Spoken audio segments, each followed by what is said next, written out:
ایک سوال ہے کہ بندے پر پریشانیاں اور مشکلات کیوں آتی ہیں؟ حالیہ ابھی ترکی اور شام میں زلزلے آئے اور غربت آئی، معاشی بحران ہے، مہنگائی ہے، سیلاب آتا ہے اور جناب کرونا آتا ہے، تو یہ مشکلات، بیماریاں آتی ہیں۔ تو مشکلات کیوں آتی ہیں؟ یہ پریشانیاں کیوں آتی ہیں؟ تو قرآن و حدیث کی نصوص کا خلاصہ ہے، بندے رب کی نافرمانیوں میں حد تجاوز کرنے لگے، بندے اپنے رب کو بھولنے لگے، جب بندے اپنے آپ کو ہی جو ہے وہ خدا سمجھنے لگے، اللہ کو بھول جائیں، تب اللہ اپنی نشانیوں کو ظاہر کرتا۔ رب ارشاد فرماتا ہے وَمَا نُرْسِلُ بِالْآيَاتِ إِلَّا تَخْوِيفًا، کہ جب لوگ نافرمانیوں میں بڑھ جاتے ہیں نا تو ہم اپنی نشانیاں بھیجتے ہیں تاکہ لوگوں کو ڈرائیں، تاکہ لوگوں کو بتائیں کہ وہ اس راستے کی طرف آئیں، تاکہ انہیں رب کی یاد آئے۔ اور یہی ادھر سے علماء نے فرمایا کہ بندے نے اگر آزمانا ہو، یہ دیکھنا ہو کہ میرے اوپر جو پریشانی آئی ہے یہ عذاب ہے یا آزمائش، بس آپ یہ غور کر لیں، اس پریشانی کی وجہ سے، اس بیماری کی وجہ سے آپ اللہ کی نافرمانیوں سے رکے ہیں کہ نہیں۔ اگر آپ نافرمانیوں میں بڑھنے لگے ہیں تو پھر تو یہ اللہ کا عذاب ہے۔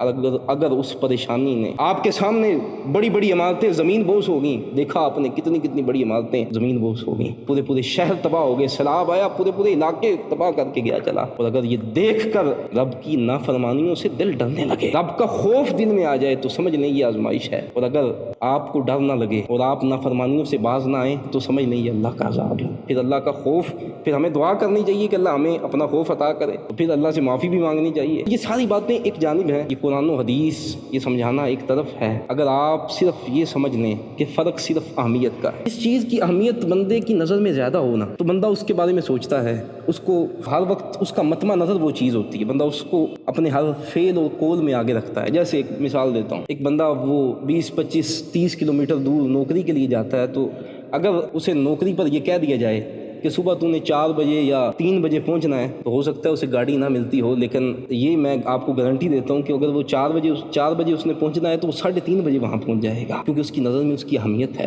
ہو سکتا ہے وہ رات کو 2 بجے سویا ہو، لیکن اسے پتہ ہے میں نے 4 بجے پہنچنا ہے، اور اگر میں 4 بجے نہ پہنچا تو مجھے نوکری سے نکال دیا جائے گا۔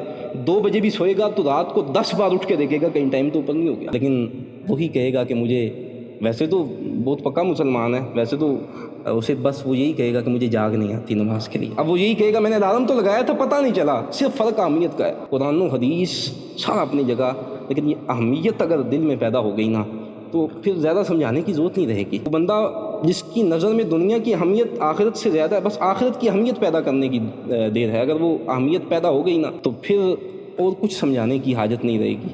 اللہ ہمیں آخرت کی اہمیت سمجھنے کی توفیق عطا فرمائے۔